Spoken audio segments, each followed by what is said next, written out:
복음 10장 1절부터 보시겠습니다. 예수께서 그의 12 제자를 부르사 더러운 귀신을 쫓아내며 모든 병과 모든 약한 것을 고치는 권능을 주시니라. 12 사도의 이름은 이러하니 베드로라 하는 시몬을 비롯하여 그의 형제 안드레와 세베대의 아들 야고보와 그의 형제 요한, 빌립과 바돌로메, 도마와 세리, 마테, 알페오의 아들 야고보와 다데오, 가나나인 시몬 및 가룟 유다 곧 예수를 판자라. 우리 10장서부터는 말씀에 의한 교훈으로 증거를 제목으로 잡아가지고 이제 그 절이 바뀌게 되어집니다. 교훈과 권세로 선지자를 증거한다 이렇게 이야기를 했는데, 일단 10장은 제자 파송을 위한 교훈으로 제목을 잡아놨어요. 구약에서 하나님께서 이제 생육하고 번성하라고 했던 열조에게 언약했던 그 열조의 언약으로 12지파를 만드셨는데, 예표적으로 보여주는 완전 숫자입니다. 하나님의 그 나라의 완전한 숫자가 12지파로 해서 이루어지듯이 그건 물론 오실 메시아에 대한 모형이라고 그랬어요. 이제 그 예수님이 언약대로 오셔가지고 하나님의 나라를 확장을 갖다 해야 될 기초를 갖다 이제 섭리를 갖다 하셔야 되는데, 그러기 위해서 제일 먼저 12 제자를 세우시는 일이 소개가 되어집니다. 12 제자는 12명의 제자가 예수님이 불러가지고 세우셨고, 예수님의 모든 그 권능을 보고 배웠고, 그리고 이제 이렇게 파송 전에 하나님께로부터 직접 그 권세를 위임받았던 이런 그 사람들을 사도라고 이렇게 특별히 칭하게 됩니다. 물론 그 외에도 여러 사도들에 대한 언급이 있어요. 그러니까는 그 사도와, 지금 12 사도와 우리가 혼돈을 갖다 하면 안 됩니다. 12 사도는 언약자손을 약속했던 그런 하나님께서 둘째 아담이신 예수님을 통해 가지고 어떻게 신령한 백성들을 이제 이루어 가실 건가에 대한 원형을 지금 보여주시는 거니까, 그런 맥락으로 해서 12제를 세우시고 축기와 신유은사를 주셨다고 그렇게 이야기를 했어요.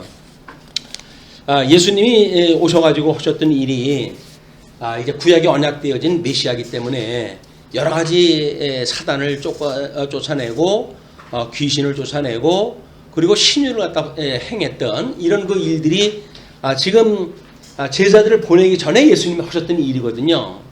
세상 사람들은 예수님이 오셔가지고 했던 일들이 대부분 전부 이런 일이었어요. 그러니까는 지금도 몸된 교회에서 하는 일이 귀신 쫓아내고 환자 고쳐주고 하는 것이 교회로 오해를 갖다 하게 되어지는 겁니다.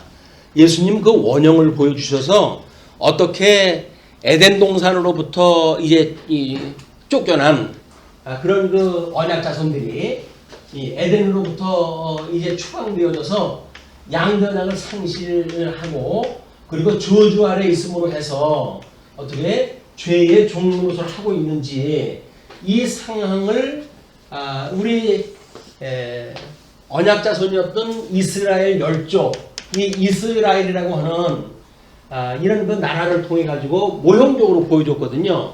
그런데 이 모형적으로 보여줬던 성경에 대한 거를 정작 이스라엘 백성들이 오해를 갖다 했어요. 그래서 예수님이 오셨을 때 이 모형에 대한 실체로 해가지고 우리 예수님이 이제 오신 겁니다. 그러니까는 이스라엘의 그 민족사가 하나님께서는 예수님에 대한 거를 예표로 보여줬음에도 불구하고 이걸 제대로 몰랐던 거예요. 그러니까는 실체적으로 어떤 예수님이 내가 너희들한테 구약에 이렇게 언약되어진 대로 온 메시아야 라고 하는 것이 지금까지 소개해왔던 예수님의 사역이었어요. 그러니까 지금 12지파, 여기서 이제 12지파로 해가지고 이걸 언약자손이라고 이렇게 이야기를 하는데, 이 언약자손은 예수 그리스도를 예표하는 그런 그 지파라고 그랬어요. 그렇기 때문에 12지파임에도 불구하고 단수라고 하는 용어를 갖다 쓴다. 그 이야기는 예수 그리스도를 예표하기 때문에 이제 그렇다고 우리가 지금까지 정리해 온 겁니다. 그러니까 실체로 어떤 예수 그리스도께서 구약에 언약되어진 대로 온 메시아야, 이걸 증거 갖다 하시기 위해서 지금 제자를 갖다 이제 세웠어요. 그 제자를 세운 걸 우리가 사도라고 이야기를 갖다 하고, 이 사도를 12명으로 해가지고 하나님께 세우셨다. 그런 그 이야기예요. 그러면 이 언약자손, 생육하고 번성할 일들이 만들어졌죠.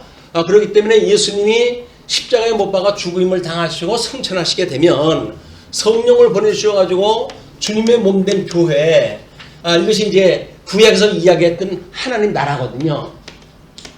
이 12지파를 통해서 이루어지는 하나님의 나라, 이거를 이제 주님의 몸된 교회를 통해서 성취해 가신다라고 하는 것을 설명하시기 위해서 이 제자들에게 권능을 완전히 위임을 갖다 하시고, 권세를 갖다 위임을 갖다 해가지고, 그리고 파송을 갖다 하셔요.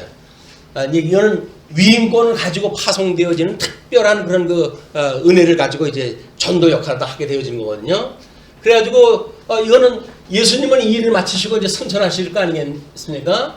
그러면 성령을 보내주셔가지고 이 성령으로 하여금 권능을 받게 하시고, 그리고 이 권능 받은 이 성도들이 증인의 역할을 갖다 감당을 갖다 해가지고 예루살렘과 온 유대와 사마리아와 땅끝까지 이르러 나의 증인이 되리라 라고 했던 그 약속이 성취되어질 걸 우리는 예표적으로 오늘 다 볼 수가 있는 거예요. 이것이 믿어져야 이것이 믿어지게끔 되어져 있어요. 왜냐면 이거는 언약이고, 그 다음에 선지서에서 이야기했던 이거는 성취 사건이기 때문에 그렇습니다. 자, 그러면 이제 그 12제자의 이름을 쭉 나열을 갖다 하고, 5절로부터 15절을 보시게 되면 파송을 수행하기 위한 자세에 대해서 교훈하다 하셔요. 예수께서 이 12를 내보내시며 명하여 이르시되 이방인의 길로도 가지 말고 사마리아인의 고을에도 들어가지 말고 오히려 이스라엘 집의 잃어버린 양에게로 가라. 이스라엘, 이 12지파로 만들어지는 이스라엘, 이 이스라엘의 이 예표적으로 보여줬던 언약의 내용이 여기에서 참 메시아가 오신다고 하는 것을 소개를 갖다 했지만, 유대인들은 이 이스라엘에 대한 정치적 회복, 이걸 다 꿈꾸고 있었던 겁니다. 그래야 다윗 왕조와 같은 그런 새로운 왕조가 만들어져 가지고 이제 로마의 제국으로부터 명실상부 독립되어져 있는 나라, 그 나라를 원하고 있었던 거거든요. 근데 우리 하나님께서 이제 구약성경을 통해서 예표적으로 보여줬던 것은 이런 정치적인 메시아가 아니라 참 기름을 부음을 받아가지고 오셨던 그리스도를 증거하신 일이란 말이에요. 이것은 이 그리스도가 어떠한 분인가를 깨달아야 참 생명에 이르게 되어지는데, 이 사람들은 정치적 회복에만 관심이 있었기 때문에 이렇게 우리의 죄를 인하여 죽으시고, 그리고 사망못을 이기시고 부활하심으로 우리를 대속했던 그리스도를 만날 수가 없는 거예요, 이 사람들이.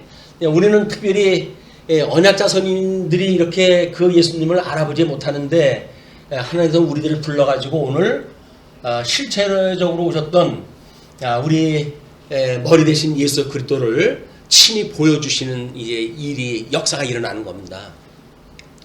여기서 우리가 이제 생명의 존재에 대한 의미가 이제 새로워지는 거예요. 왜 주님께서 나를 불러가지고 이 현장, 이 역사 속에 좀 있게 하시는가라고 하는 존재 문제가 이걸로 이제 해결이 되는 거거든요. 그게 아니면 이 사람들처럼 그냥 그때 있었던 정치적인 상황 속에서 잘 먹고 잘 살고 자주주가 이 국민으로서 그렇게 살아가면 됐지라고 하는 해 아래에 이런 그 자기네 사역으로 해가지고 머무르고 마는 거예요. 새로운 세계에 하나님께서 약속했던 신령한 세계를 보지 못하고 모형적으로 보여줬던 이 세계의 역사에 그냥 이렇게 눌려가지고 살 수밖에 없다. 여전히 이건 지금 사단이 왕노릇하는 곳입니다. 근데 이것에 이들이 머물러져 있기 때문에 이것으로 신령한 하나님의 나라, 주님의 몸된 교회, 예수 그리스도가 기초가 돼가지고 그 위에 예수 그리스도의 약속을 위해서 인해서 세워진 교회 성도로서 우리가 증인의 역할을 또 하는 거예요. 우리는 예수를 그리스도 믿는다고 하는 우리들의 신앙도 대단한 거지만 우리가 때로는 이런 모습 저런 모습으로 해서 증인의 역할을 또 하지요. 뭐 때로는 뭐 말로 전할 수도 있고 뭐 또는 우리 삶의 전반이 증인의 삶을 살아가는 거니까 그래서 우리는 증인으로 살아간다고 하는 일이 이게 예사로운 일이 아니에요. 이거는 이 사단의 종로로 타면서 살아가는 일상 이거에 의해 가지고 현재 우리들의 삶을 해석한다는 이야기는 말이 안 되는 겁니다. 우리의 이 자존감이 이런 일상 속에서 먹고 살고 마시고 뭐 이렇게 하는데 머물러져 있다고 한다면 우리는 예수님 믿지 않는 거예요. 예수님을 믿는다는 이야기는 이 일상으로부터 참 자유를 얻게 되어지는 거거든요. 진리를 알지니 진리가 너희를 자유롭게 한다고 그렇게 이야기를 했어요. 그 자유는 뭡니까? 사단의 모든 권세로부터 얻게 되어지는 자유거든요. 사단이 일상을 통해 가지고 야, 잘 먹고 잘 살아야 돼 라고 우리한테 뭐 이 사단의 권세가 얼마나 대단합니까? 이것들이 이제 우리를 갖다 이 미혹을 갖다 하는데 우리가 진리를 알게 되면 웃기지 마라. 나는 너가 이렇게 뭐 이 권능을 갖다 보이는 그런 세상의 백성이 아니야. 나는 우리 주님이 통치하는 하나님 나라의 증인이야 라고 하는 일상을 벗어난 초월한 이런 믿음의 세계를 우리가 살아가는 일이다. 대단하지 않습니까? 우리가 우리를 스스로 이야기를 하게 되면 뭐 팔불출이라고 이야기 하는지 모르겠지만 이건 아무리 자랑해도 부족함이 없어요. 예, 어떻게 우리를 불러가지고 하나님 나라의 증인을 갖다 세우셔가지고 사망 권세로부터 자유로운 삶을 살아가게 하실까? 이게 우리의 새로운 가치 아닙니까? 이제 세상의 존재의 이유고 그리고 새로운 세상을 살아가야 될 우리들의 방향이란 말이에요. 이게 아니면 여전히 사단의 권세 아래 종로로 통해서 뭐 그냥 질질질질 끌려가면서 우리의 인생을 살아야 되는데 우리는 이제는 참 자유인으로서 하나님의 그 성령의 권능을 힘입고 살아가는 성도의 삶이다 라고 하는 것이 이번 그 10장을 통해 아주 다시 한번 깨달음의 시간이 되어졌으면 좋겠습니다. 그래서 이제 그런 그 이스라엘 집에 잃어버린 양에게로 가면서 전파하여 말하되 천국이 가까이 왔다. 천국이라고 하는 건 이 하나님의 나라라는 이야기죠. 이건 지금 이게 우리 이스라엘의 그 유대가 로마 제국의 아래에 있었을 때에 흔히 하나님의 나라라고 하는 그 이야기를 이 이스라엘을 하나님의 나라로 이야기하지 않고 특별히 천국이라고 이렇게 표현하다 했어요. 마태는 그것이 이스라엘 백성들만 알고 있는 지금 이건 유대인들 대상으로 이제 마태복음을 기록했다고 그랬잖아요. 그러니까 유대인들한테 천국이라고 한다면 하나님의 나라가 너희들이 아는 정치적 나라가 아니라 신령한 하나님의 나라를 말하는 것이야 라고 하는 것을 지금 여기서 합류하고 있는 의미가 있는 겁니다. 그러니까 가면서 전파하여 말하되 천국이 가까이 왔다 하고 병든 자를 고치며 죽은 자를 살리며 나병 환자를 깨끗게 하며 귀신을 쫓아내되 그 일은 여지껏 예수님이 행하셨던 일들이에요. 예수님이 행하셨던 일은 뭐라고 그랬죠? 우리가 이 사단의 권세로부터 우리 주님의 권세가 더욱 커가지고 사단의 권세 아래 종로로 타고 있는 사람들한테 육체적인 자유를 주는 것 이걸 통해 가지고 내가 구약에 언약되어진 메시아야 라고 하는 걸 증거했다고 이렇게 이야기를 했어요. 지금까지 증거했던 예수님께서 제자들한테 그런 권능을 주시면서 하시는 말씀이 너희가 거저받았으니 거저두라. 이 권세 이건 돈으로도 못 사는 권세입니다. 이 권세가. 근데 뭐 그때나 이때나 저는 권세를 가지고 있는 사람들은 권세를 행세를 하고 싶잖아요. 행세하고 싶은 것이 어떤 경우는 돈을 받으면서 행세를 할 수도 있고 또는 뭐 병든 자를 갖다 고쳐주면서 행세를 할 수도 있고 요즘 뭐 이 구루미니 이런 걸로 해가지고 사회 이슈가 되어지고 그러는데 이렇게 어떤 목사라고 하는 특별한 직임을 가지고 있어가지고 성도들을 말씀으로 그동안 뭐 이렇게 가르쳐 왔기 때문에 목사의 말에 순종해야 됩니다라고 하는 걸 제대로 암시를 갖다 해가지고 그들에게 완전히 장악을 하고 있는 카리스마 있는 목사님들이 많아요. 근데 그것이 한마디로 국민이라는 거야. 어렸을 때부터 교육을 시켜가지고 너는 이게 나의 수족이야. 내가 시킨 대로 해야 돼. 요즘은 이제 소리가 조금 줄어들었는데 산에 올라가게 되면 뻐꾸기 소리가 뻐꾹뻐꾹 해가지고 아주 슬프게 들려요. 근데 탕란을 갖다 하는 그 뻐꾸기를 생각을 할 때마다 우리 주님께서는 우리들을 저 아담에게 언약을 갖다 했던 그 신령한 약속을 이루시기 위해서 둘째 아담이신 예수님을 보내주셨는데 여전히 어디에서 교육이 되어지냐면 이 사단의 권세 아래서 교육이 되어지는 겁니다. 어떻게 보면 주님께서 우리를 탕란을 갖다 시켰는지 몰라요. 예? 우리 교육을 권세 아래 우리를 맡겨가지고 너는 이 권세의 참 종이 아니라 나의 아들이야 라고 하는 걸 깨닫게 하기 위해서 죄 아래 가두셨단 말이에요. 그럼 죄 아래 가두었다라고 하는 그 이야기는 나는 하나님의 아들인데 내가 왜 사단의 종 노릇을 해야지? 라고 하는 게 깨달아져서 진정 우리 주님의 증인의 삶을 살아가야 되는데 그걸 깨닫지 못하게 되면 사단의 권세 아래 가져가는 게 얼마나 자연스러운지 몰라요. 예, 사단의 종 노릇하는 것이 얼마나 편한지 몰라요. 왜? 옛날서부터 우리 아버지였었거든요. 이게 그러니까는 우리 주님으로 말하면 새로운 피조물이 되어졌는데도 불구하고 옛날 아버지가 우리 아버지라고 생각이 드니까 그 사단의 종 노릇하는 것이 하나도 거리끼는 게 없어요. 이것이 비극입니다. 우리는 새로운 피조물이 됐어요. 예수 그리스도로 인해서 우리 하나님을 아버지라고 부르는 사람들이 되어졌기 때문에 이 사단의 권세로부터는 우리는 모양도 보기가 싫어야 돼. 이게 우리 악으로부터 우리를 제발 좀 살려주십시오 라고 하는 것이 주님께서 우리한테 가르쳐주신 교훈인데 여전히 우리는 세상 권세 아래 살아가는 것이 뭐 큰 제세나 되는지 알고 이거에서 권세 노릇을 하는 거예요. 그래서 심지어 주님께서 주신 권능으로 해가지고 귀신을 내쫓고 뭐 병자를 고치고 하는 일이 생긴다 할지라도 그걸 가지고 이 권세를 행하려면 어떻게 해야 돼요? 내가 고쳐줬으니까 뭐 좀 내놔야지. 뭐 좀 내놔야지. 그런 이야기예요. 주님의 몸된 교회 왔으니까 이 좋은 말씀 듣고 뭐 좀 돈 좀 내야지. 이렇게 한단 말이에요. 이게 연보라고 돈 내라는 이야기가 아닙니다. 너를 부인하고 예수님을 믿으라는 복음의 이야기예요. 그게. 그래야 그걸로 인해 가지고 나는 세상에 있는 것로부터 자유로운 사람이야. 그냥 세상에 끔찍하게 여겨지는 금전이 주님의 몸된 교회에 오게 되면 참 자유함을 얻었다고 하는 걸로 뭘로 표현이 되어지는 거예요? 주의 일을 위해서 연보의 행위로 드러나는 거예요. 이게. 그게 무슨 뭐 한 푼 좀 내세요 제발 이렇게 해야 된다고 한다면 여기서 오히려 절하고 얻어먹는 게 낫지. 주님 앞에서 그런 게 할 게 뭐가 있겠어요. 주님 앞에 하는 이런 거는 우리가 얼마나 자유로운 사람인지 세상 권세와는 다르게 자유함을 입었다고는 표현이에요. 세상에 세상에 그것처럼 이 권세를 가지는 게 어딨습니까? 하나님 바로 오른편에 있을 정도로 하나님과 돈, 재물을 겸하여 섬길 수 없다고 할 만큼 하나님의 견져주게 되어지는 이게 권세거든요. 그런데 그 귀중한 돈을 피땀 흘려가지고 우리가 벌었던 그 돈을 주님의 몸된 교회에 와가지고 왜 연보놨다 해야 되죠? 소위 말하는 내가 짠 겁니까? 여기서 이 사고로 하게 되면 그렇게 되어지는 거예요.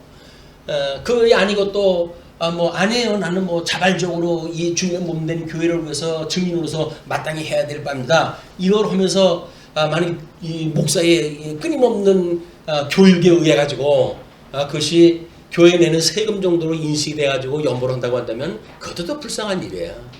얼마나 우리가 자유인인데 종처럼 억지로 그런 일을 갖다 해야 됩니까? 이런 것들이 이제 오늘 우리 확인을 갖다 해야 될 내용이에요. 거저받았으니 거저주라 라고 이야기 하시면서 너희 전대에 그때 여행했을 때의 풍습이에요.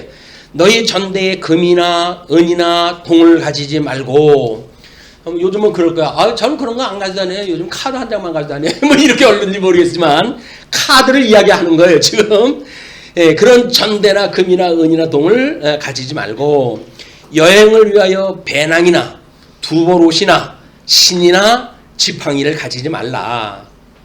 여행의 필수품들이었습니다. 이는 일꾼이 자기의 먹을 것 받는 것이 마땅함이라. 일꾼은 누구예요? 증인이에요.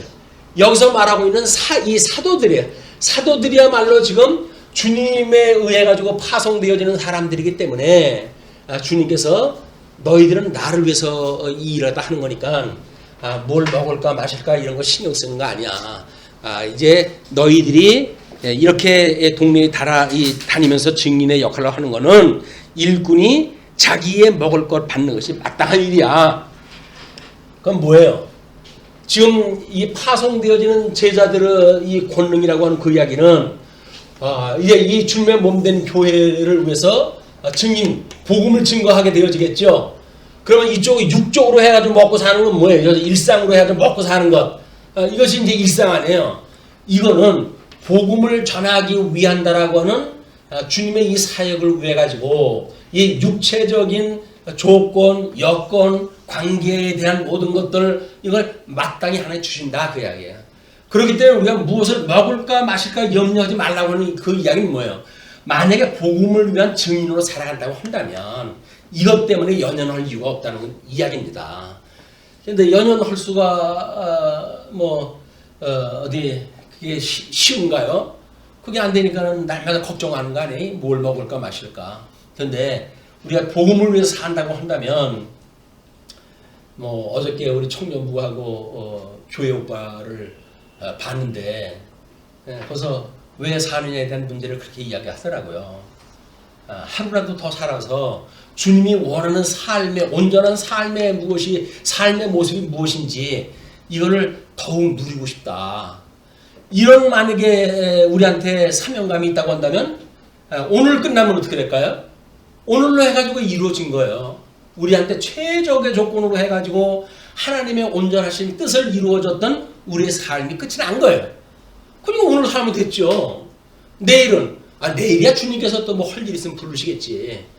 그리고 오늘 끝난다고 한다면 오늘 저녁에 주님께서 우리 영혼을 거둬가실 거예요. 그것이 주님께서 우리를 섭리해 가시는 이 신령한 세계의 모습이다. 이 죽음이라고 하는 그런 문제야 이 권세가 끊임없이 너 내 말 안 들으면 죽어라고 이 공간을 쳐오는 거 아닙니까? 이 공간으로부터 우리 자유 얻는 게 뭐예요?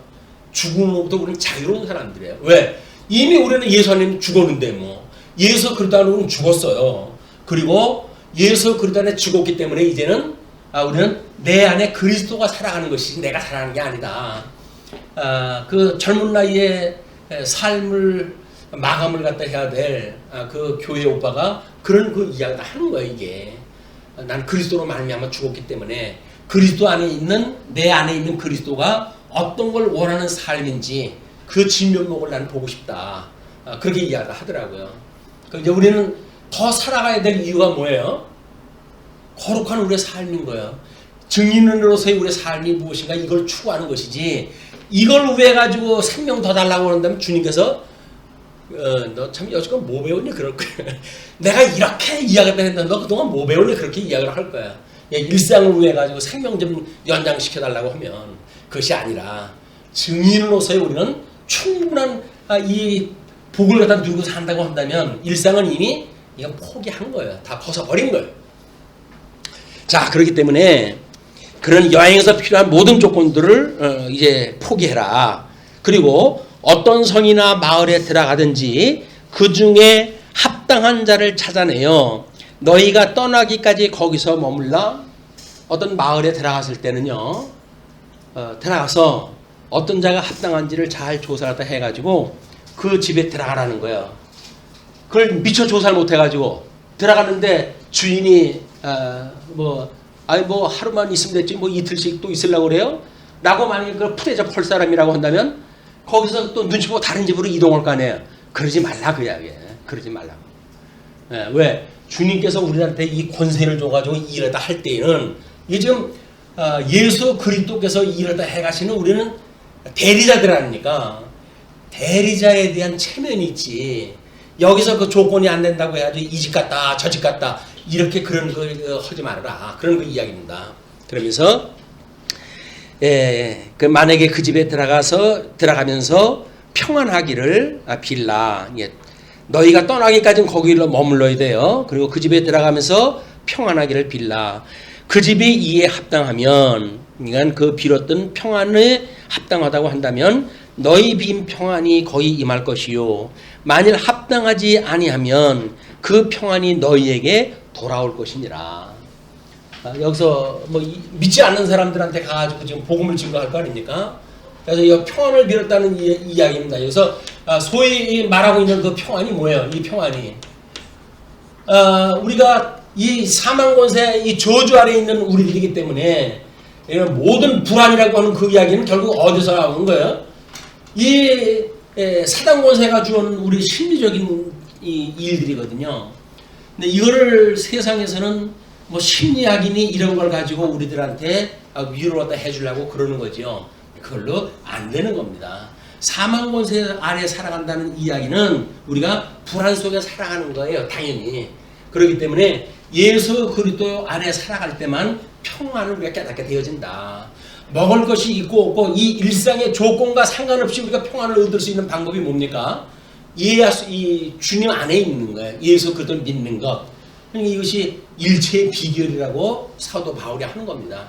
예수님만 믿게 되어지게 되면 우리는 일체의 비결을 가지고 이 세상을 살아가게 되어진대. 그게 아니면 여기서 10,000가지 근심 걱정을 또 해가지고 뭐 10가지를 풀었는가 해가지고 이제는 좀 답이 없을까 했더니 또 10가지 문제가 또 생기는 거 아니에요? 이 문제는 죽을 때까지 끝나는 문제가 아니에요. 여기서 문제를 해결하는 방법 단 한 가지 방법이 있어요.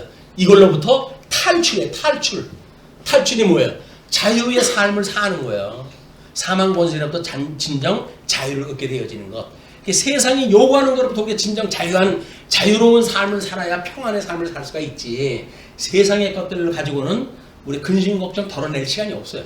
맨날 그 타령이고 뭐 좀 형편이 나아졌나 그러면 또 이제 그 탓이에요. 우리 아이들 볼 때마다 그게 늘 걱정 아닙니까? 뭐 이제 품 안에서 떠나더니 지가 뭐 어떻게 좀 살아갈까 하는데 뭐 초등학교 들어가지고 그 뭐 엄청난 그 경쟁 사회에 돌입된 거 아니겠어요? 거기서 혹시나 왕따 당하는 게 아닌지 어떤 건지 뭐 뉴스 듣는 거 보게 되면은 이건 뭐 어디다 보내 내놨는지 차마 볼 수가 없어요. 자녀들을. 그래가지고 전전긍긍하는 거예요, 우리들이. 그래가지고 뭐 좀 이제 대학교 졸업을 하다 해가지고 취직이 돼야지 또. 그래가지고 어떻게 하다 취직이 됐어요. 취직이 돼가지고 돈 좀 벌었더니 또 이게 뭐 결혼을 갖다 할 수가 있지 요즘은. 이 남녀간에 결혼을 갖다 할 수 없는 세상이 돼버려가지고 결혼도 하기가 힘들어요. 결혼하면 또 애 낳아야지, 애 낳으면 애 키워야지. 사는 게 끝이 없어요. 여자 근심 걱정이 끝이 없어요. 요즘 젊은이들은 예수 믿지 않고 자유를 얻는 방법, 결혼 포기, 자녀 낳는 것 포기, M4 시대라고 이렇게 이야기합니다. 모든 거 포기해버리게 되면 결혼 안 할 건데 결혼 때문에 근심 걱정할 거 뭐 있어요? 여기서 뭐 내 먹을 것만 있으면 되지 뭐 다른 사람 뭐 이렇게 거느릴 것이 있으니 뭐 많은 돈이 필요합니까? 어떻습니까? 그냥 우리는 모든 이 불안의 방법을 털어내는 방법을 우리 모든 이 조건을 갖다 없애버리자. 결혼도 없애버리고 남남하고 관계 이제 만들어지는가? 그럼 뭘 만나? 그냥 혼자 혼술 먹고 혼밥 먹고 그냥 혼자 살면 되지. 이렇게 해가지고 우리는 이 아주 많은 군중 속에 외로움을 느끼는 그런 인생들로 많은 사람들이 전락이 돼가고 있어요. 이 얼마나 우리가 많은 이 군중 속에 살아갑니까? 근데도 외로워요. 왜? 혼술 먹고 혼밥 먹고 혼자 살아야 되니까. 요즘 아이들은 조금만 크게 되면 전부 이제 독립한다 그러잖아요. 방을 나가서 나가야 독립을 할때 해요. 그러니까는 결혼 안 해도 요즘은 전부 독립체제예요 이제. 그래서 집은 그렇게 수많이 지은데도 불구하고 집이 모자라는 것 전부 독립체제를 시켜요. 이게 모자랄 수밖에 없어요. 왜? 그거 전부 한 사람씩 들어 살아야 되니까. 옛날에는 5명, 7명씩 살던 집이 이제는 1명씩 살아야 돼요. 1명씩. 이것이 지금 이 사단의 권세로부터 자유를 꿈꾸는 젊은이들이 부과하는 현대사의 아픔입니다. 이게. 자, 그런데 이제 누구든지 너희를 영접하지도 아니하고 너희 말을 듣지도 아니하거든. 그 집이나 성에서 나가. 그냥 나가라는 거예요. 복을 빌었는데 이제 우리 집에 당신 필요 없어요 라고 이야기를 하게 되면 그냥 그 집에 나가라는 거예요. 만약에 동네가 그렇다면 동네를 나가라는 거예요. 근데 문제는 너희 발의 먼지를 떨어버리라. 그때는 이 증인은 우리 뭐 복음의 신발을 이렇게 해야죠. 복음의 평안의 신발을 신고 라고 우리 전신갑주를 이야기할 때 설명을 하잖아요. 근데 이 신발이라고 하는 그 이야기는 이 증인의 사는 삶에 모든 기록이 남아져 있는 거예요. 왜? 거기 뭐 먼지가 많은 그런 시대니까 그 신발을 신었다고 하고 이 복음지에까지 갔던 모든 일들은 신발 위에 그의 모든 궤적들이 정보로 쌓여져 있어요. 근데 만약에 그 복음을 받아들이지 않고 가라고 그랬다? 그러면 동네 어귀에서 신발의 먼지를 떨어버리라 그 이야기예요. 떨어버리면 그 먼지가 세상 끝날 뭐가 된다고요? 증인의 역할을 갖다 해요. 너 복음 전할 때 너 아무이가 너 집안에 와서 복음 증거할 때 걔 쫓아냈지? 이렇게 해가지고 다 증인이 돼가지고 어느 것 하나 드러나지 않는 것이 없어요. 하나님 심판 앞에. 우리가 그런 하나님을 아버지라고 부르고 산다니까요. 뭐가 걱정이에요? 우리를 갖다 우습게 여기는 인간들이 누구예요? 그냥 뒤돌아서 가서 먼지 한번 풀어버리면 돼요. 그냥 다 증인의 역할을 다 할 거예요. 이제 온 세상 만사가 다 우리들을 협조하는 이 천군 만군 이거 우리 하나님께서 보내줬던 우리들의 협조자들인데 그 힘을 갖다 우리가 얻고 이 세상을 살아갈 이유가 있다. 주님께 주신 권능을 입었을 때 이야기입니다. 그 권능에 대한 거는 주보에 이제 제사 파송을 위한 교훈과 교회 성취 섭리라고 하는 거를 전부 구절로 해가지고 소개를 갖다 해드렸고 권세에 대한 위임도 거기에 쭉 소개를 갖다 해드렸어요. 따로 소개가 안 드립니다. 그걸 한번 보시고 이해를 하셨으면 좋겠어요. 그리고 이제 내가 진실로 너희에게 이르노니 심판날에 소돔과 고모라 땅이 그 성보다 견디기 쉬우리라. 마지막 날 심판날에 이 먼지가 이제 모든 증거가 되어지는 그날 오히려 소돔과 고모라라고 하는 유명한 이스라엘 그 나라의 그 잔혹사 아닙니까? 그 잔혹사가 이때 이 잔혹사보다 게임도 안 된다는 거예요. 왜? 모형적인 거니까. 실체적인 심판에 들어가게 되면 유황불못에 완전히 영원무궁한 심판에 들어가니까. 이런 담력이 있어야 우리가 복음 가지고 복음을 증거할 수 있는 겁니다. 주님이 우리를 그런 권능을 주어가지고 증인의 역할을 다 하게 하셨으니까 주님께서 우리를 보호하시고 인도하신다. 다음에 16절로부터 23절 보시게 되면 박해 가운데 성령께서 수행케 하실 것을 교훈하셨다 하시는데 보라 내가 너희를 보냄이 양을 이리 가운데 보낸가 같도다. 그러므로 너희는 뱀같이 지혜롭고 비둘기같이 순결하라. 여기가 상당히 난해한 또 성경 구절이라고 사람들은 이야기를 합니다. 그래서 주석학자들은 대부분 뱀같이 지혜롭고 라고 하는 그 이야기는 근동시대의 그때의 속담의 이야기였다. 이렇게 이야기를 해가지고 해석을 하려고도 해요. 또 어떤 사람들은 그렇게 유대시대 때 랍비들은 이제 그 믿지 않는 사람들한테는 뱀같이 지혜롭고 믿는 사람들한테는 이 비둘기같이 순결하라고 가르쳤다. 그러나 예수 그리스도는 그걸 뛰어넘어서 이 두 가지를 동시에 제자들한테 누리라고 그렇게 이야기를 했다. 이렇게 이야기해요. 자, 우리 마태복음의 큰 주제가 뭐라 그랬죠? 우리 중보자의 예수 그리스도의 삼직이라고 해요. 중보자 예수 그리스도의 삼직. 이 삼직을 통해 가지고 예수 그리스도 증거하는 내용이라고 그러지 않았어요? 그럼 중보자라고 한다면 신분이 지금 하나님의 신분과 인간의 신분을 다 가지고 계셔야 돼요. 이게 중보자의 특징이라고 이렇게 이야기했어요. 참 인간이고 참 하나님으로 우리가 예수님을 이제 이해를 갖다 해야 되니까. 그런데 에덴 동산에서 이제 그 뱀의 미혹을 받아가지고 아담이 쫓겨나잖아요. 그리고 3장 1절에 설명할 때 뭐라 그러면 하나님이 만드신 들짐승 중에 뱀이 가장 강교하더라 이렇게 나와요. 강교하더라.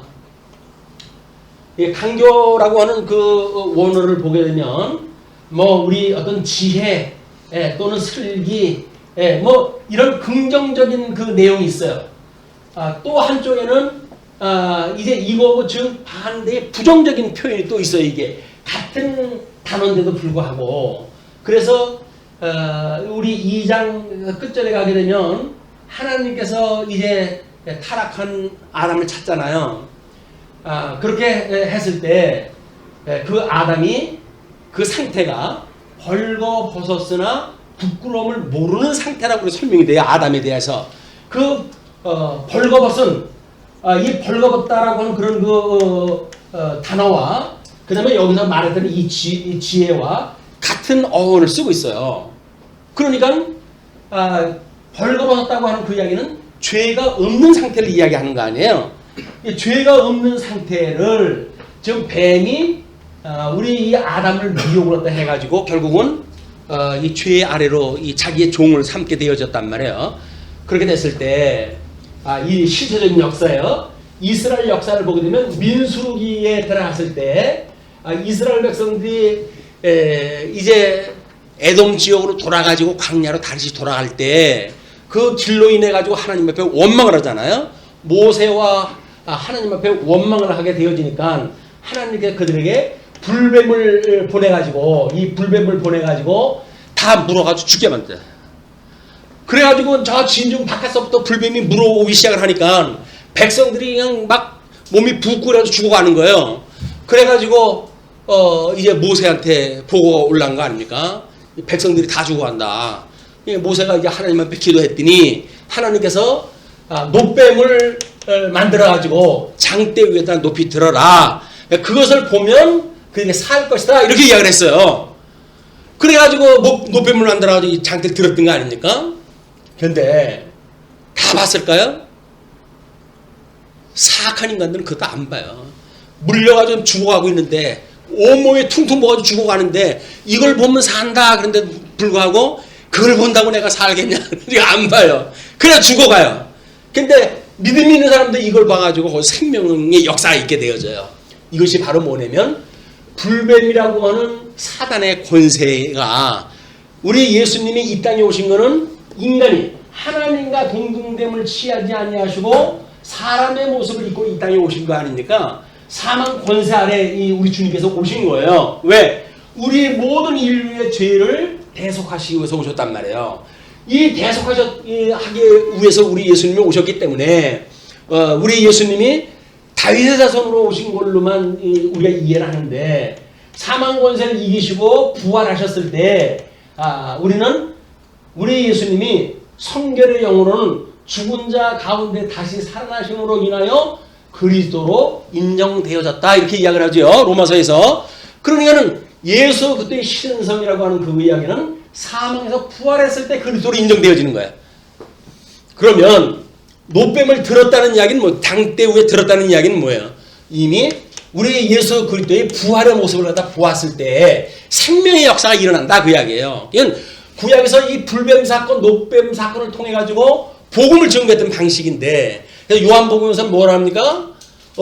예수님에 대해서 모세가 우리 광야에서 놋뱀을 든 것 같이 인자도 들려야 하리니. 그래서 인자가 들린다는 이야기는 십자가에 못 박아 죽임을 당하시고 이 부활의 역사가 믿어지게 될 때 생명의 역사가 이루어진다는 거예요. 이제 그게. 그러니까 지금 여기서 뱀같이 지혜로워라 그 이야기는 이 불뱀처럼 예수님은 불뱀의 권세 아래 오신 분이에요. 사망 권세.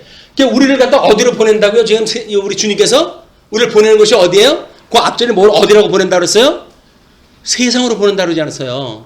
그게 사단이 왕노릇하는 곳에 우리를 보낸다 그 이야기야. 그러나 예수님이 거기에 와서 우리를 대속하시고 부활하셔가지고 하나님의 아들로 인정되어진 것처럼 너희들도 이 복음의 증거를 갖다가 이제 하게 되면 그 이야기예요. 그렇게 되면 이제 나의 지체가 될 것이다.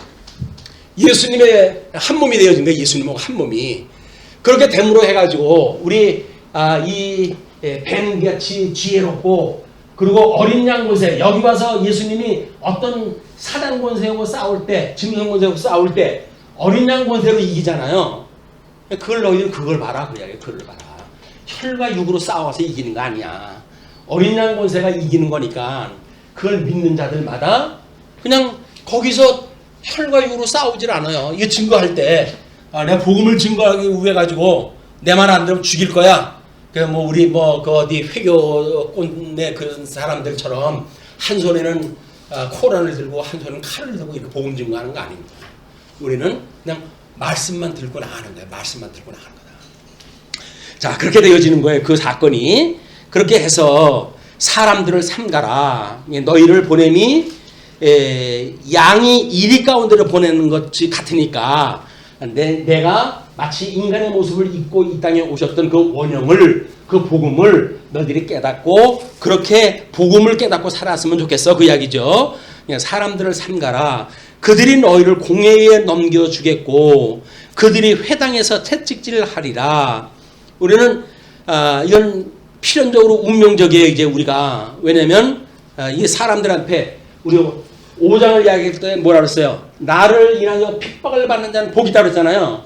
그러면 복 있는 예수 그리스도로 연합되어진다는 이야기는 뭐예요? 예수님처럼 핍박을 받아야 돼요. 우리가 핍박을 안 받고 복이 있다고 그러면 거짓말이에요. 예수를 믿는 사람들이 핍박을 받는 것이 없다, 이 세상에 대하여 핍박을 받는 게 없다는 건 거짓말이에요. 가짜. 그런데 우리가 여기서 복음을 가지고 산다는 이야기는 뭐예요? 끊임없이 핍박을 당하는 거예요. 이 권세자들이. 그래서 핍박을 받는 그런 우리의 조건이 있는데 너희들은 그걸로 인해서 겁먹지 마라, 그 이야기예요. 쫄지 마, 그런 거예요. 쫄지 마, 그 이야기예요.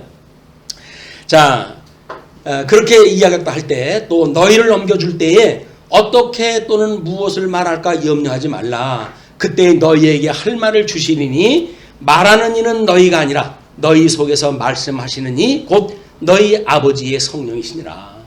그래서 뭐 성령 구절을 외워야 뭐 어떤 이 환경에서 대응을 한다든지 그런 것도 아니에요. 그냥 하나님 말씀 이렇게 그냥 차근차근 공부하다 보게 되면 그런 그 위기 때에 주님께서 성령께서 우리한테 하나님의 말씀이 기억나게 하셔요. 그걸로 우리가 이제 말씀으로 승리를 하게 되어지니까 너희들은 너희 스스로 말했다고 하지 말아라. 주님께서 하셨다고 하는 걸 이제 증인이니까 그렇게 하라는 거죠. 그런데 장차 형제가 형제를, 아버지가 자식을 죽는 데에 내주며 자식들이 부모를 대적하여 죽게 하리라. 또 너희가 내 이름으로 말미암아 모든 사람에게 미움을 받을 것이나 끝까지 견디는 자는 구원을 얻으리라. 이 동네에서 너희를 박해하거든 저 동네로 피하라. 내가 진실로 너희에게 이르노니 이스라엘의 모든 동네가 다 지나지 못하여서 인자가 오리라. 그래서 예수님이 제자들한테 이거를 증거한다 하는데 땅 끝까지 이것이 다 이루어진다고 이렇게 이야기를 하는데 사도행전에서는 어디까지?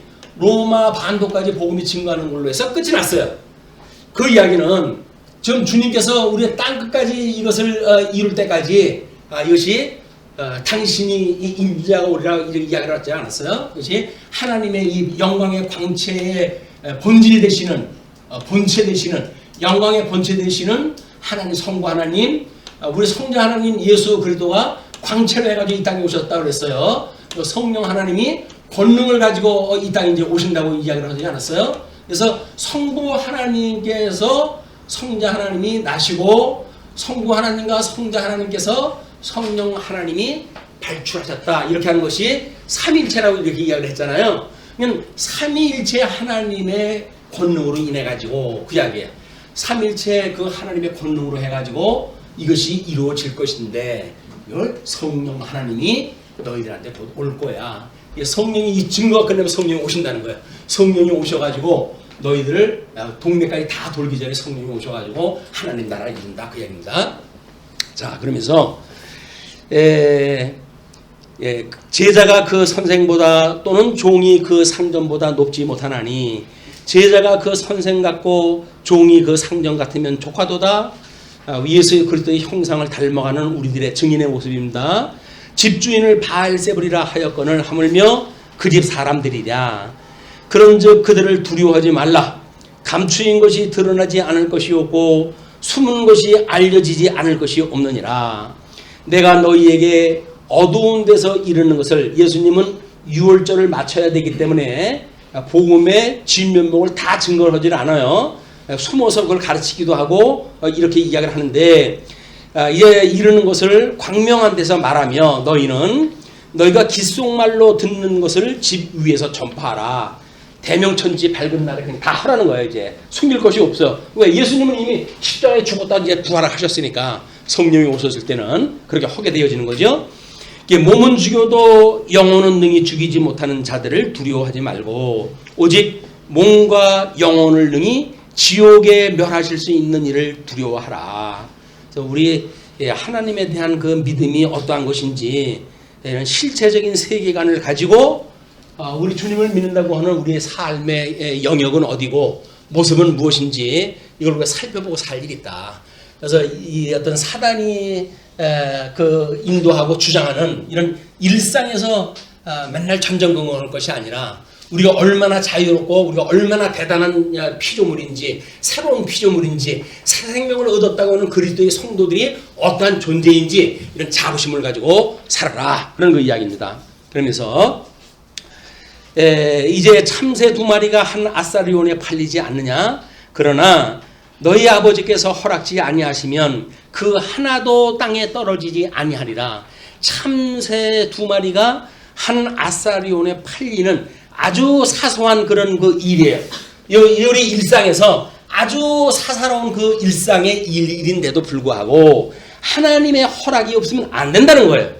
그러니까 그 하나도 땅에 떨어지지 아니하리라. 너희에게는 머리털까지 다 세신 바가 되었나니. 하나님의 성도들한테는 주님이 얼마나 관심을 가지고 있느냐면 저도 몰라요. 제 머리카락이 하루에 얼마나씩 빠지는지. 그런데도 불구하고 주님께서 다 세우고 계시대요. 우리 하나님이 우리처럼 우리 하나님이 우리를 사랑하시는 것이 나보다 더 사랑하시는 분 아닙니까? 그런 그 우리 보호하심이 믿어지는 것 그것이 머리털까지 세신 바가 되었다. 두려워하지 말라. 너희는 많은 찬새보다 귀하니라. 누구든지 사람 앞에서 나를 시인하면 나도 하늘에 계신 내 아버지 앞에서 그를 시인할 것이요. 마지막 심판날 누구든지 주님 앞에서 나를 부인하면 나도 하늘에 계신 내 아버지 앞에서 그를 부인하리라. 심판날 그렇게 되어진다는 겁니다. 그러면서 내가 세상에 화평을 주러 온 줄로 생각하지 말라. 화평이 아니요 검을 주러 왔노라. 내가 온 것은 사람이 그 아버지와 딸이 어머니와 며느리가 시어머니와 불화하게 하려 함이니 사람의 원수가 자기 집안 시골이라. 사람들이 이 성경 구절을 보게 되면 완전히 돌아버리는 거예요. 아니 뭐 그런 하나님이 다 있냐. 세상에 무슨 이런 평화를 좀 구하려다 하고 그럴 시대에 허다못해 세상 권세를 가지고 있는 정치가들도 사람이 먼저라고 하는 캐치프레이즈를 가지고 이 정치를 또 하고 그러는데 주님이 와가지고 평화를 주러 온 게 아니라고 검을 주러 왔다고 그래가지고 온 집안에 풍비박산 난다고 이런 경우가 다 있어? 그런 하나님이라면 안 믿어. 이렇게 아주 큰 소리 하잖아요. 안 믿으면 말지 뭐. 그게 지금 무슨 상황에서 이야기하는 거예요? 이스라엘을 여전히 정치적인 나라로 이 생각하고는 있는 사람들한테 새 푸대에 담아야 될 새 포도주가 뭔지를 설명하는 내용이란 말이에요. 이게 앞뒤 문맥을 알고 이걸 갖다가 붙여야지. 그걸 모르놓고 무조건 오고 이런 경우가 있냐라고 말하는 것은 앞에서 뭘 얘기하는 걸 다 잊어버린 거 아니에요. 우리는 책을 읽을 때 앞에서 무슨 이야기가 어떻게 전제가 되어졌고 어떻게 전개가 되어지는지 이런 걸 따져가면서 그 현재 있는 읽어나가는 장면을 이해를 해야 될 거 아닙니까? 근데 현재를 읽고는 앞에 읽은 거 다 잊어버려. 그리고 현재 있는 걸 가지고 따로 독자적인 독립적인 그 해석을 갖다 하니까 엉뚱한 해석이 떨어질 수밖에 없는 거예요. 우리가 이 말씀으로 인해 가지고 과거에 대한 그런 그 모든 일들이 청산이 만약에 되지 않았다고 한다면 현재 일들에 대한 거를 우리가 제대로 해석이 불가능해요. 모든 역사도 마찬가지입니다. 과거의 역사가 청산이 안 되고 현재의 삶이 해석될 수가 없는 거예요. 그리고 우리도 마찬가지죠. 우리가 죄 안에서 어떠한 죄인인지를 깨닫지 못하고는 주님 앞에 구원받았다고 하는 것이 해석이 안 되는 거예요. 그래서 우리의 과거의 청산 문제는 그렇게 중요하다. 이걸 우리가 회개라고 이야기합니다. 회개. 그리고 현재 주님이 우리가 주셨던 믿음. 이 믿음은 미래의 모든 소망을 가지고 우리 살아가게 하신다. 주님께서. 왜? 신실하신 하나님 아닙니까? 창세기에서 창조를 하셨던 것을 요한계시록에서 다 그걸 이루시는 걸 우리가 다 확인하다 했잖아요. 그렇게 신실하신 하나님을 우리가 믿는데 과거를 다 잊어버리고 현재만 봐가지고 전전긍긍한다는 이야기는 참 답답한 일이죠. 우리를 어떻게 만드셨고 어떻게 죄 아래 가두셨고 그리고 예수님을 어떻게 죄 아래 보내셔서 우리를 위해서 대속을 하셨고 대속을 위해서 우리 주님께서 어떻게 부활을 갖다 하셨고 부활하셔서 하나님 우편에서 우리를 위해서 어떤 기도를 다 하고 계시고 이런 것이 믿어져야 우리가 그분에 대한 소망을 가지고 살아갈 수가 있다. 이제 또 38절 자기 십자가를 지고 나를 따르지 않는 자도 내게 합당하지 아니하니라. 30절 아니었나요? 아버지나 어머니를 나보다 더 사랑하는 자는 그 이야기는 뭐예요? 우리 육체적 정치적 그 이스라엘 역사가 지금 이루어진다고 믿는 이런 그 사람들을 더 사랑한다고 한다면 내게 합당하지 않다. 왜? 예수님은 새 포도주로 오셔서 새 푸대에 담아둬야 될 그런 그 복음이기 때문에 그런 겁니다. 그래서 아들이나 딸을 나보다 더 사랑하는 자도 내게 합당하지 아니하며 또 자기 십자가를 지고 나를 따르지 않는 자도 내게 합당하지 아니하니라. 그래서 개인이나 가정이나 사회나 모든 것들이 일체라가 되어지는 거예요. 여기서 자 그러면서 자기 목숨을 얻는 자는 잃을 것이요 자기 목숨을 얻는다는 이야기는 뭡니까? 옛 포도주를 갖다 먹고 생명을 사는 사람들은 새로운 시대가 오게 되면 그건 목숨을 잃는 거나 마찬가지죠. 나를 위하여 자기 목숨을 잃는 자는 얻으리라. 우리가 세상에 감당할 수 없는 믿음을 갖는 것이 하나님의 이런 조건 때문에 그러는 거예요. 세상에 겁을 낼 이유가 하나도 없는 거예요. 40절로 이제 결론적으로 제자를 영접함으로 하나님께 상받음을 교훈하다 하십니다. 너희를 영접하는 자는 나를 영접하는 것이요 나를 영접하는 자는 나를 보내신 이를 영접하는 것이니라. 그래서 성부 하나님과 성자 하나님과 성령 하나님과 이걸로 해서 증인의 삶을 살았던 이런 성도들이 이 권능을 받아가지고 살아가게 되어지니까 증인의 증거를 받는 사람들은 성령을 인정하는 것이고 성령을 인정한다는 이야기는 성자 하나님을 인정한다는 이야기고 성부 하나님을 인정한다는 일이다. 이 이야기가. 그래서 우리가 이 증인의 삶이라고 하는 적어도 삼위일체 하나님의 권능을 가지고 우리가 이 일을 다 감당하는 일이다. 필요한 일이 있을 때마다 기도할 일이죠. 어려운 일이 있을 때마다 기도할 일이죠. 방해를 받는 일마다 기도할 일입니다. 왜? 주님께서 우리와 함께 하시고 계시기 때문에 그렇습니다. 선지자의 이름으로 선지자를 영접하는 자는 선지자의 상을 받을 것이요. 우리 이제 이 이스라엘 역사에 대한 이야기예요. 그래서 구약 역사의 선지자들의 그런 그 이야기처럼 만약에 그 이야기를 모형적으로 잘 이해를 했다고 한다면 선지자의 상을 받을 것이고 의인의 이름으로 의인을 영접하는 자는 이 의인이라고 하는 그 이야기는 다니엘서에서 이야기했던 그 의인이에요. 결국은 그것이 정치적으로 해가지고 우리 선민국가를 회복을 갖다 해주실 때에 모든 열국을 다 무너뜨리시고 예수 그리스도가 왕 노릇하는 왕국을 세우신다고 하는 거 얘기 아닙니까? 그거를 믿게 됐을 때 그걸 믿는 의인을 믿는다고 하는 그 이야기예요. 그걸 영접하는 자는 의인의 상을 받을 것이고 이게 다 예수 그리스도를 예표하는 겁니다. 이것도 예수 그리스도, 이것도 예수 그리스도. 그렇기 때문에 또 누구든지 제자의 이름으로 이 작은 자 중 하나에게 냉수한 것이라도 주는 자는 내가 진실로 너에게 이르노니 그 사람이 결단코 상을 잃지 아니하리라 하시니라. 그래서 우리가 입으로 시를 갖다 하지 않으면 소용이 없어요. 유아 세례는 그건 가짜예요. 이렇게 말하는 것도 너무 형식에 얽매이기 때문에 그러는 거예요. 하나님께서 인정하시게 되면 하나님이 인정하시는 거예요. 그걸 상태를 보고 내가 판단했다 해가 정지할 이유 아무것도 없습니다. 저 사람 나 보는데 예수 믿는다고 고백도 안 했는데요. 자기 믿는데 자기 보는 데만 그 고백 안 했으면 그만인가요? 다른 사람한테 고백하는지를 어떻게 알아요? 우리는 내 관점으로 모든 걸 봐야 되니까 내가 하나님 자리에 있어가지고 오해라도 한다. 하나님이 예정을 했다고 한다면 누구한테 어떤 방식으로 했는지도 몰라요. 그러면 하나님의 백성은 구원 받겠죠. 그걸 그런 관점으로 봐야지 저 인간은 구원 못 받은 인간이야 이렇게 내가 정정할 일이 아니란 말이에요. 그 이야기는 결국 우리 하나님 앞에 죄를 짓는 일이기 때문에 상을 잃게 되어지는 일이에요. 누구든지 제자의 이름으로 이 작은 자 중 하나에게 냉수 한 그릇이라도 주는 자는 내가 진실로 너에게 이르노니 그 사람이 결단코 상을 잃지 아니하리라 하시니라. 그래서 우리 작은 교회당이지만 가끔 찾아오시는 분이 그런 그 사례는 거의 없더라고요. 라면 한 그릇도 뺏어 먹고 가지. 뭐 냉수 한 그릇을 가져오는 사람은 없더라고요. 그러지만 누군가가 와가지고 그래도 목사로 인정할 때 해준다고 한다면 그것이 교회를 찾아서 목사로 인정한다면 인정한 거 아니겠어요? 하나님께서 마지막 날 그렇게 심판하는 게 훨씬다. 너무 야박스럽게 아니 그 교회를 한다니까 굳이 하는데요? 라고 해서 쫓아낼 일도 아니고 형편되면 먹든 남의 일이든 나눠 먹고 그러고 보내면 되지요. 주님께서 다 판결하시고 하신다. 그럼 편안 가운데 우리 증인의 역할을 감당했으면 좋겠습니다. 기도하시죠.